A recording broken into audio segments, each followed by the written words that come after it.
Tumefika katika ofisi ya serikali ya mtaa.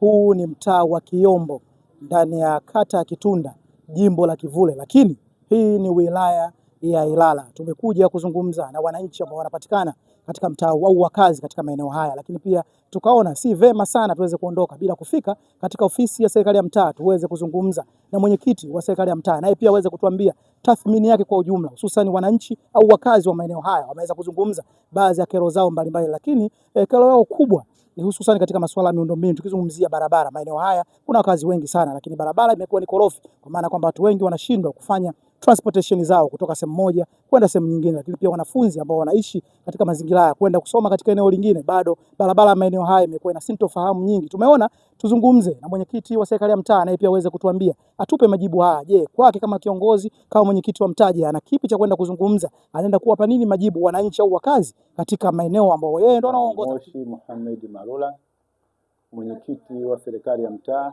wa Kiyombo. Ni kweli nimepokea malalamiko mengi kutoka kwa wananchi wangu wa mtaa wa Kiyombo wakilalamikia swala zima la usafiri, lakini na miundombinu ya barabara kwenye mtaa wangu wa Kiyombo.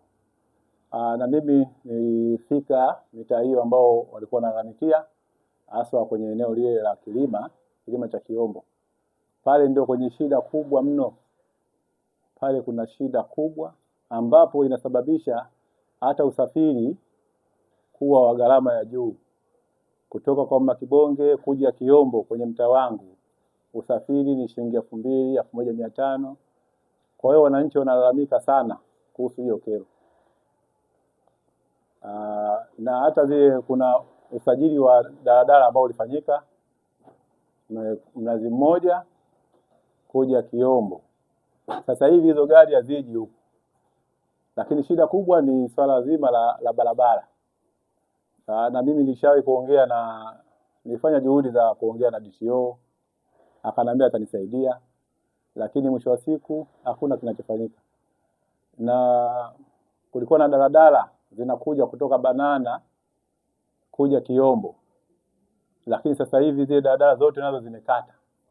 Lakini shida kubwa ukiuliza wanasema ni barabara. Kwa hiyo cha msingi niombe serikali yetu sikivu, lakini mheshimiwa mbunge wetu, kwa sababu ni mbunge kijana lakini ni muelewa, niombe hili swala naye alibebe. Lakini viongozi wetu wa serikali, mkuu wa wilaya, mkuu wa mkoa, ambapo juzi alikuja kwenye kata hii ya Kitunda na kuwasikiliza kero za wananchi, lakini alitamani sana kuwasikiliza wenye viti wa serikali ya mitaa kuhusu kero za mitaa.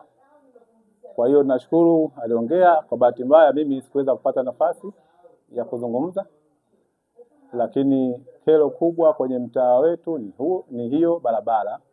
Na huu mtaa wa Kiyombo ni mkubwa sana. Mtaa wa Kiyombo ni mkubwa lakini hauna barabara. Hiyo barabara ambayo inatumika sasa hivi, ambayo tumeiomba wananchi kutoka kwa TAZAMA, sio rasmi. Kwa hiyo sasa imekuwa usumbufu sana. Hata unapotaka kufanya ukarabati wa hiyo barabara kunakuwa na masharti yamekuwa mengi. Pale mlimani tunatakiwa tumwage zege, ndio majibu ya solution ya pale ni zege, lakini TAZAMA hawaruhusu kumwaga zege. Kwa hiyo niombe mkuu wa wilaya, mkuu wa mkoa wajaribu kuliangalia hilo kwa TAZAMA, tupate zege angalau mita 100 au 150, inaweza kutusaidia ikaondoa ile kero ya barabara ya mtaa wetu wa Kiyombo.